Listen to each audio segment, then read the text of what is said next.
شروع اللہ کے نام سے جو بڑا مہربان نہایت رحم والا ہے۔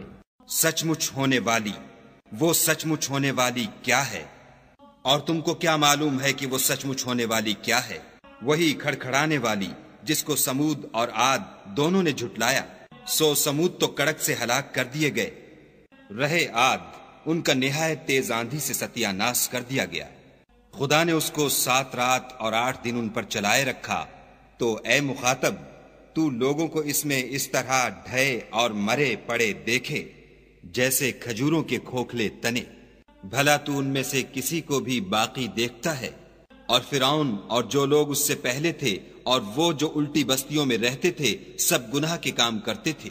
انہوں نے اپنے پروردگار کے پیغمبر کی نافرمانی کی تو خدا نے بھی ان کو بڑا سخت پکڑا۔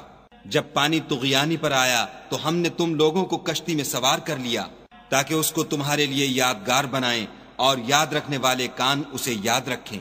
تو جب سور میں ایک بار پھونک مار دی جائے گی اور زمین اور پہاڑ دونوں اٹھا لیے جائیں گے، پھر ایک بارگی توڑ پھوڑ کر برابر کر دیے جائیں گے، تو اس روز ہو پڑنے والی یعنی قیامت ہو پڑے گی، اور آسمان پھٹ جائے گا تو وہ اس دن کمزور ہوگا، اور فرشتے اس کے کناروں پر اتر آئیں گے، اور تمہارے پروردگار کے عرش کو اس روز 8 فرشتے اٹھائے ہوں گے۔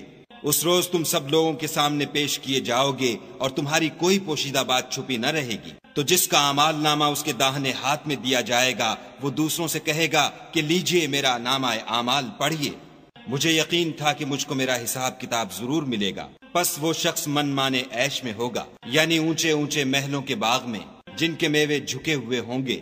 جو عمل تم ایام گزشتہ میں آگے بھیج چکے ہو اس کے صلے میں مزے سے کھاؤ اور پیو۔ اور جس کا نامہ اعمال اس کے بائیں ہاتھ میں دیا جائے گا وہ کہے گا اے کاش مجھ کو میرا اعمال نامہ نہ دیا جاتا اور مجھے معلوم نہ ہوتا کہ میرا حساب کیا ہے۔ اے کاش موت ابد الآباد کے لیے میرا کام تمام کر چکی ہوتی۔ آج میرا مال میرے کچھ بھی کام نہ آیا، ہائے میری سلطنت خاک میں مل گئی۔ حکم ہوگا کہ اسے پکڑ لو اور طوق پہنا دو، پھر دوزخ کی آگ میں جھونک دو، پھر زنجیر سے جس کی ناپ 70 گز ہے جکڑ دو۔ یہ نہ تو خدائے جل شانہ پر ایمان لاتا تھا اور نہ فقیر کے کھانا کھلانے پر آمادہ کرتا تھا، سو آج اس کا بھی یہاں کوئی دوست دار نہیں، اور نہ پیپ کے سوا اس کے لیے کھانا ہے جس کو گناہ گاروں کے سوا کوئی نہیں کھائے گا۔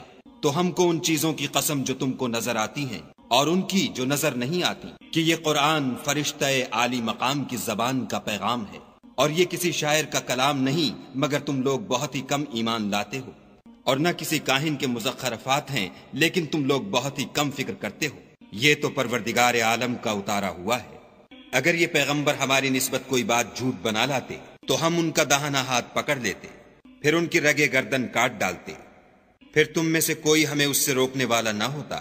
اور یہ کتاب تو پرہیزگاروں کے لیے نصیحت ہے، اور ہم جانتے ہیں کہ تم میں سے بعض اس کو جھٹلانے والے ہیں، نیز یہ کافروں کے لیے موجب حسرت ہے، اور کچھ شک نہیں کہ یہ برحق قابل یقین ہے۔